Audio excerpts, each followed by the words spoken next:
নমস্কার বন্ধুরা, চলে এসেছি আবারও একটা রেসিপি নিয়ে। আজ আমি আপনার সাথে শেয়ার করব সাবুর পাঁপড়। বাড়িতে কীভাবে সহজে সাবুর পাঁপড় তৈরি করবেন তারই রেসিপি নিয়ে হাজির হয়েছি।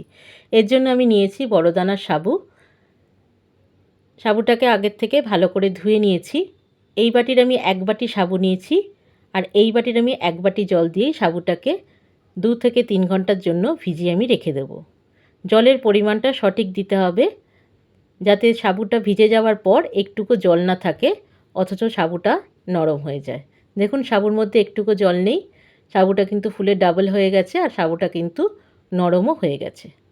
এবার এর মধ্যে দিয়ে দেব 1 চিমটে নুন দিয়ে ভালো করে সাবুর সাথে মিক্সড করে নেব। আমি এখানে বড় দানার সাবু নিয়েছি, আপনারা ছোটো দানার সাবু দিয়েও কিন্তু এই পাঁপড়টা তৈরি করতে পারবেন। মেশানো হয়ে গেছে, এটা সাইডে সরিয়ে রাখছি। এবার দেখুন আমি কতগুলো কৌটোর ঢাকনা নিয়েছি, ঢাকনাগুলোকে ভালো করে পরিষ্কার করে ধুয়ে নিয়েছি। এবার এতে তেল ব্রাশ করে নেব। তেল ব্রাশ করে নিলে পরে সাবুগুলো কিন্তু খুব সহজেই ডিমোল্ড করা যাবে। তেল ব্রাশ হয়ে গেছে, এবার এগুলোর মধ্যে আমি সাবু দিয়ে দেব। সুন্দর করে স্প্রেড করে দিতে হবে, যাতে একটার ওপর একটা না লেগে থাকে।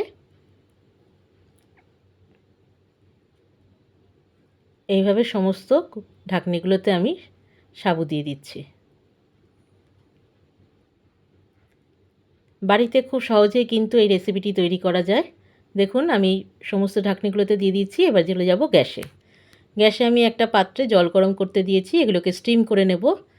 একটা ছিদ্রযুক্ত পাত্র বসিয়ে দিয়েছি, এবার তাতে আমি ঢাকনিগুলোকে বসিয়ে দিচ্ছি। এবার ঢাকা দিয়ে দেব। 5 থেকে 10 মিনিট আমি এটাকে স্টিম করে নেব। 5 থেকে 10 মিনিট পর ফিরে এলাম। দেখুন কি সুন্দর স্টিম হয়ে গেছে, পাঁপড়গুলো স্বচ্ছ হয়ে গেছে, ট্রান্সপারেন্ট হয়ে গেছে। এগুলো হয়ে গেছে, এবার এগুলোকে নামিয়ে আমি কিছু সময় ঠান্ডা করে নেব। ওগুলো ঠান্ডা হতে থাক, এদিকে আমি একটা স্টিলের থালায় তেল ব্রাশ করে নিচ্ছি। তেল ব্রাশ হয়ে গেছে, এবার দেখুন আমি কিভাবে পাঁপড়গুলোকে ডিমোল্ড করছি। এইভাবে একটু চাপ দিলেই কিন্তু এগুলো বেরিয়ে আসবে, একটু হাতের সাহায্যে একটু নাড়া দিলেই কিন্তু এগুলো সহজে বেরিয়ে আসবে। এইভাবে সমস্ত পাঁপড়গুলো আমি ডিমোল্ড করে নেব। এখন এগুলোকে আমি একদিনের জন্য শুকিয়ে নেব। একদিন পর ফিরে এলাম, দেখুন পাঁপড়গুলো শুকিয়ে গেছে। এবার চলে যাব পাঁপড়গুলো ভাজতে। গ্যাসে চলে এলাম, তেল গরম হয়ে গেছে, তেলটা ভালো করে গরম করে নিতে হবে, তারপরে পাঁপড়গুলোকে ভেজে নিতে হবে। একদম দোকানের মতো হবে বন্ধুরা, বাড়িতে অবশ্যই এইভাবে ট্রাই করবেন। দেখুন কি সুন্দর ফুলে উঠেছে। এইভাবে সমস্ত পাঁপড়গুলোকে আমি ভেজে নিচ্ছি। চা কফির সাথে খেতে কিন্তু এটা দুর্দান্ত লাগবে।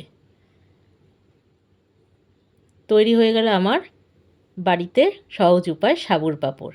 রেসিপিটি যদি ভালো লেগে থাকে বাড়িতে অবশ্যই ট্রাই করবেন। ভালো লাগলে পরে আমাকে একটা লাইক, শেয়ার, কমেন্ট আর একটা ফলো করতে ভুলবেন না বন্ধুরা। দেখুন কি সুন্দর মুচমুচে হয়েছে। ভালো থাকবেন, সুস্থ থাকবেন। দেখা হচ্ছে পরের একটা ভিডিও।